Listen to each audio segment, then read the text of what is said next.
Sekarang kategori kolom. Jadi kolom ini bisa dibeda-bedakan, ya, digolong-golongkan berdasarkan hardware-nya. Ada standar atau cartridge, bisa terbuat dari stainless steel, titanium, atau poly, ether keton. Perangkat kolom biasanya terdiri dari casingnya, kemudian ada bagian dalam yang berisi fase diam, kemudian ada namanya feed, dan ada namanya fitting. Kolom ini dihubungkan dengan komponen lain, misalnya injektor atau detektor, dengan tubing, dan juga dilengkapi dengan fitting, yang umumnya itu terbuat dari stainless steel. Memang ada tubing atau fitting yang terbuat dari PEEK tadi. Ini khusus untuk kolom-kolom tertentu, misalnya kolom-kolom monolitik. Ini kurang tahan terhadap tekanan tinggi, tapi digunakan kadang-kadang untuk memang untuk sampel-sampel tertentu yang diinginkan sifat permukaan yang linear. Ini ya bagian dari kolom di sini, kemudian di sini ada feed. Ini seringkali kotor, ya, dan harus kita bersihkan atau kita ganti. Ini fittingnya tadi. Kategori kolom bisa didasarkan atas diameter internalnya. Nah, ada yang cukup besar diameter internalnya, maka kolom preparatif. Atau kolom yang paling penting untuk kita adalah kolom analitik, yang sering kita pakai untuk analisis baik kualitatif maupun kuantitatif. Apa yang membedakan? Kalau kolom analitik yang umum yang kita gunakan adalah 4,6 ya, cm diameter internalnya seperti itu. Panjang kira-kira 10 sampai 30 cm. Walaupun akhir-akhir ini banyak juga di pasaran kita dapatkan kolom yang lebih pendek dari 10 cm. Kalau kolom preparatif ini diameter internalnya bisa 1 cm atau 2 cm atau bahkan lebih. Selanjutnya kategori kolom didasarkan pada material pendukung fase diamnya. Jenisnya beda-beda. Yang paling banyak yang kita pakai adalah silika. Kemudian akhir-akhir ini banyak juga digunakan polimer, zirkonia, atau perkawinan antara silika dan polimer yang namanya hibrid. Kelemahan silika, tadi saya katakan bahwa silika ini banyak digunakan, tapi silika punya kelemahan. Kelemahannya adalah apa? Karena pH-nya terbatas. Kita menggunakan kolom silika itu umumnya pada pH 2 sampai 8. Kalau kita gunakan pH di atas 8 atau kurang dari 2, maka lifetime kolom yang berbasis silika tersebut itu menurun atau cepat rusak. Kalau polimer ini banyak digunakan untuk pemisahan morfo-morfo biologis. Ya, memiliki rentang pH yang lebar, bisa pH sampai 1 sampai 13 atau bahkan 1 sampai 14. Kemudian kolom bisa dibedakan berdasarkan mekanisme pemisahannya. Ada yang kolom fase normal, ada yang fase terbalik, ada yang pertukaran ion atau ada size exclusion. Misalnya fase normal itu berisi silika murni yang belum diderivatisasi, masuk kolom amin, bisa masuk fase normal. Masih banyak contoh-contoh yang lain. Kalau kolom fase normal ini, kalau ini silika, maka di sini ada gugus OH. Ini adalah gugus silanol yang sifatnya adalah sangat polar. Fase terbalik, yang polar ini dibalik, dirubah menjadi non polar dengan memasukkan gugus misalnya C18. Maka gambarnya di sini sudah jadi non polar. Mula-mula OH, sekarang C18. Maka disebut reverse phase. Karena fase diamnya yang sudah non-polar, maka keunggulannya air, metanol, acetonitrile bisa dipakai sebagai fase terbalik. Dan ada pertukaran ion atau ion exchange, menggunakan kolom strong ionic exchange atau strong cationic exchange. Yang paling banyak kita gunakan di antara 4 ini adalah reverse phase HPLC. Diperkirakan 80% user HPLC di dunia itu menggunakan reverse phase HPLC. Dan kolom yang paling umum digunakan adalah RB18 dan RB8. Kemudian ada residual silanol ya. Residual silanol. Residu silanol itu artinya apa? Jadi tadi saya katakan bahwa pada saat silika ini dirubah menjadi Rp18 yang memasukkan C18 tadi, itu ternyata tidak semua ini tergantikan menjadi C18. Masih ada OH gugus silanol yang tersisa seperti ini, tersisa. Mengapa kok bisa tersisa? Karena memang terjadi steric hindrance, ya, efek halaman ruang. Jadi C18 mau masuk ke sini sulit, masuk di sini sulit, maka terjadi namanya residu silanol. Mengapa memang kalau ada residu silanol? Karena ada residu silanol, maka harusnya kolom ini non polar, tapi jadi masih polar atau masih sedikit polar. Masalahnya kalau kita suntikan asam atau basa, maka terjadi interaksi, terjadi ikatan hidrogen di sini. Maka peak atau puncak yang terbentuk menjadi tailing. Jadi kalau kita menggunakan reverse phase HPLC, kemudian terjadi peak yang tailing, maka salah satu kemungkinannya karena terjadi ikatan hidrogen tadi akibat dari masih adanya residu silanol. Maka residu silanol ini harus kita hilangkan. Proses untuk menghilangkan itu disebut N-capping. Jadi yang dimasukkan di sini itu adalah gugus-gugus yang kecil, misalnya trimetil silan dimasukkan. Maka yang mula-mula di sini SiOH, maka menjadi gugus yang non polar. Peristiwanya disebut N-capping. Maka Rp18-nya disebut Rp18-N-cap. Jadi kalau begitu kolom Rp18-N-cap itu apa? Ini dapat sebagai alternatif untuk mengatasi puncak yang tailing pada Rp-HPLC, karena bisa menurunkan ikatan hidrogen yang terjadi antara analit dan fase diam. Samping itu juga bisa meningkatkan simetri dari puncak, khususnya untuk analit asam dan basa organik. Inilah kolom HPLC menurut USP. Jadi menurut United States Pharmacopoeia, maka kolom Rp18 itu dikasih lambang L1. Jadi untuk KCKT kita gunakan lambang L karena itu liquid. Kalau untuk kromatografi gas maka dikasih lambang G. L1 itu menunjukkan C18 atau oktadesil atau disebut ODS, oktadesililan. L7 itu menunjukkan C8, L8 itu amin, dan yang lain-lain. Ini banyak sekali, maka yang penting-penting saja yang perlu kita ingat.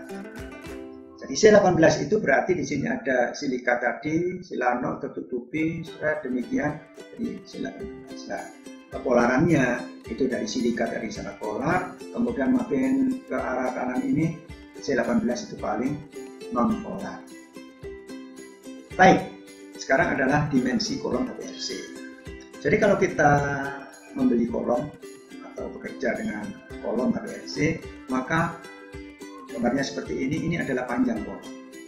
Yang tadi umumnya adalah 10 cm, 15 atau 25. Yang di sini adalah diameter internal. Pada saat kita bekerja dengan HPLC, kita perlu mengenali dimensi ini. Apa itu? Selain panjang, diameter internal, juga namanya ukuran partikel. Ini penting. Kemudian tipe kolom packingnya. Jadi misalnya demikian, ada HPLC kolom, ada lambang seperti ini, dimensi demikian. Apa artinya? Yang 150 itu adalah panjang, 4,6 ini adalah diameter internal. Yang 5 mikron ini adalah ukuran partikel size, dan Rp18 berarti reverse phase dari 18, L1 tadi ya, ODS tadi.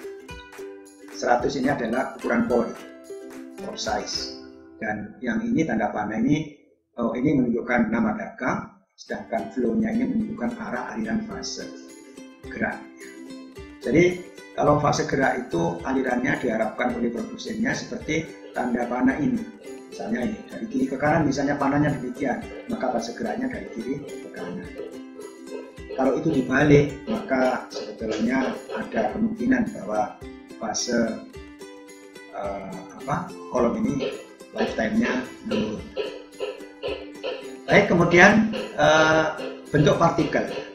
Bentuk partikel ini kalau kita lihat ada yang bulat begini, spherical, ada yang tidak beraturan.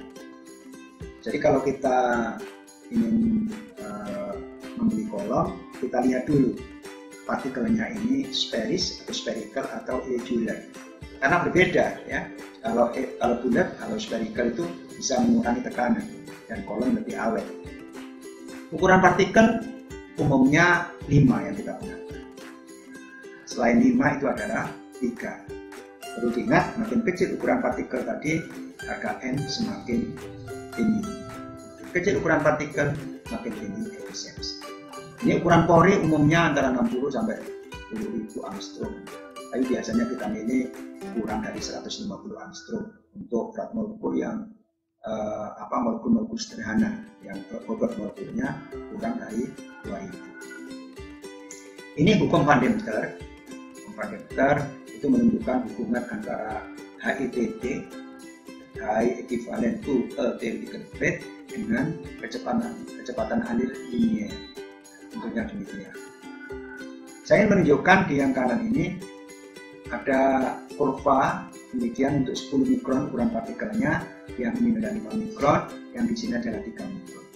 HITP yang ini, HITP. Tadi kita ingat bahwa makin kecil HITP kan berbanding terbalik dengan harga N. Makin kecil HITP itu harga N-nya makin besar. Jadi kalau 10 mikron ada di sini, 5 mikron ada di sini. Artinya apa? Kalau kita menggunakan ukuran partikel 5 mikron, berarti HITP-nya jauh lebih rendah.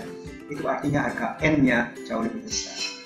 Nah, makin kecil ukuran partikel ini, maka HITP juga makin kecil dan makin landai.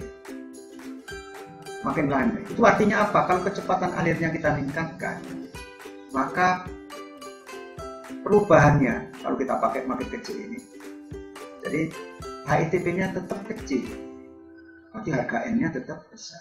Lain lagi kalau kita gunakan 10 mikron, katakanlah flow rate yang kita naikkan mula-mula dari sini sudah naik ke sini, bahkan bisa naik ini. Maka penggunaan 10 mikron itu sebetulnya pada flow yang agak tinggi cukup kurang menguntungkan ya. Maka tapi umumnya kita gunakan yang 5 mikron. Ini ada kolom monolitik. Kolom monolitik itu dibuat dari silika berpori. Kita lihat sekarang gambarnya demikian.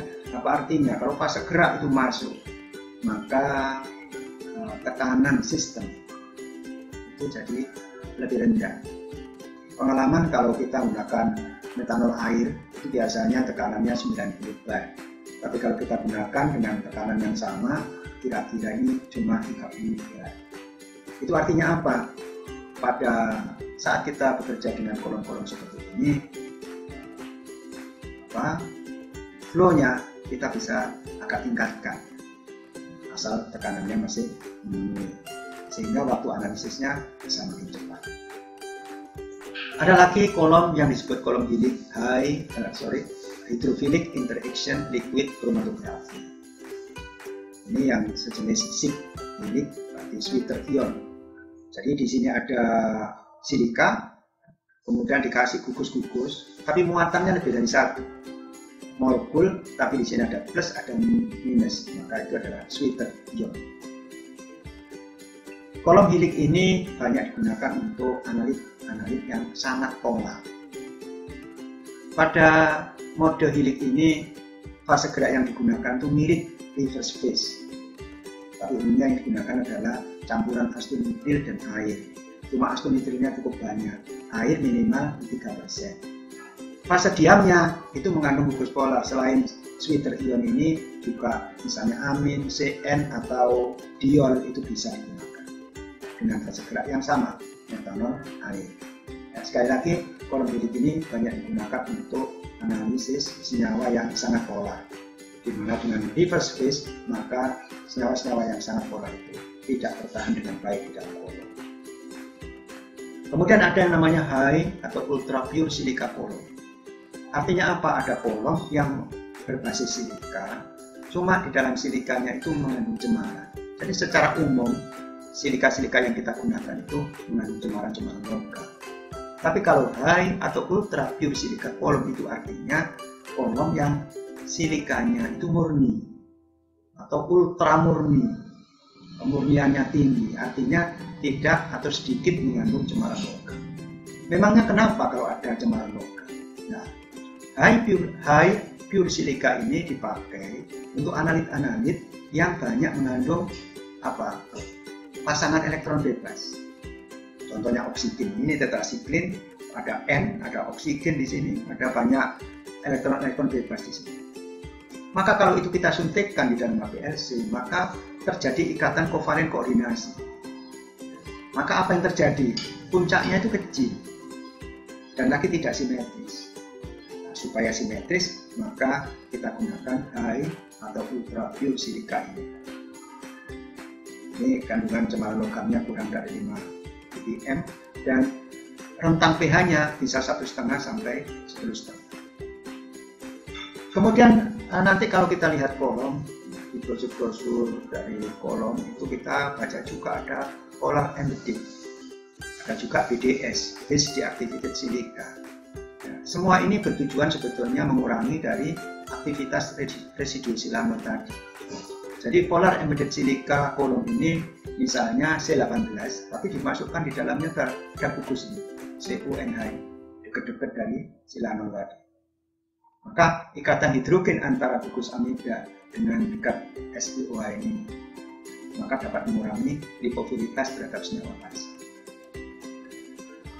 BDS berarti kolom didesain untuk analisis senyawa basa. Salah satu pendekatan untuk mengurangi interaksi gugus silanol dengan senyawa basa. Pada proses deaktivasi dihasilkan permukaan yang homogen atau gugus silanol diganti dengan gugus SiH sehingga tidak menghasilkan puncak yang tele. Seperti demikian. Sekali lagi kelemahan kolom silika, pH-nya terbatas. Kalau kita menggunakan fase gerak, hati-hati jangan kurang dari 2. Juga jangan lebih dari 8 karena silikanya melarut. Pada pH lebih besar dari 9 maka bisa kolaps. Kalau kita menggunakan HPLC untuk analisis pH 10 misalnya atau pH 9, tolong pilihlah kolom yang rentang pH-nya adalah misalnya lebih dari 9. Tadi misalnya yang high pure silika tadi termasuk yang rentang pH-nya lebih lebar. Polimer yang berbasis polimer ini tadi 1 sampai 13 ya pH-nya. Ini juga banyak digunakan khususnya untuk pemisahan analit-analit berasa kuat. Kalau misalnya kita menggunakan ion exchange, kalau pertukaran ion pH 11, maka polimer ini menjadi pilihan. Di kolom berbasis silika modern rentang pH-nya bukan 2 sampai 8 tapi bisa 1 sampai 10,5. Gangguan pada kolom yang perlu kita ketahui ya. Jadi hati-hati kalau tadi kita lakukan analisis tapi pH-nya di luar rentang.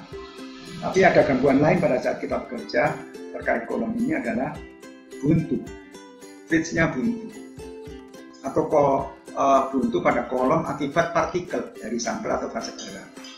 Jadi kalau kita masih ingat bahwa kalau kita menggunakan dapar, maka hati-hati sebaiknya kita gunakan yang fresh ya, yang hari itu juga dibuat atau jangan disimpan lama sekali. Walaupun beresiko, direkomendasikan dibuat fresh untuk dapar-dapar itu. Sebab apa?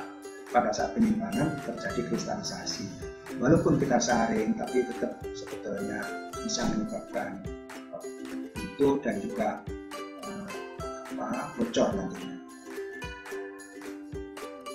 Oke ya. Jadi gangguan pada kolom ini sebetulnya ada yang kita lihat dari tekanan sistemnya mungkin tinggi, untuk puncak kromatogramnya mungkin splitting ya, atau tailing dan sebagainya. Resolusinya tidak memenuhi, termasuk ini sertifikat atau retensi.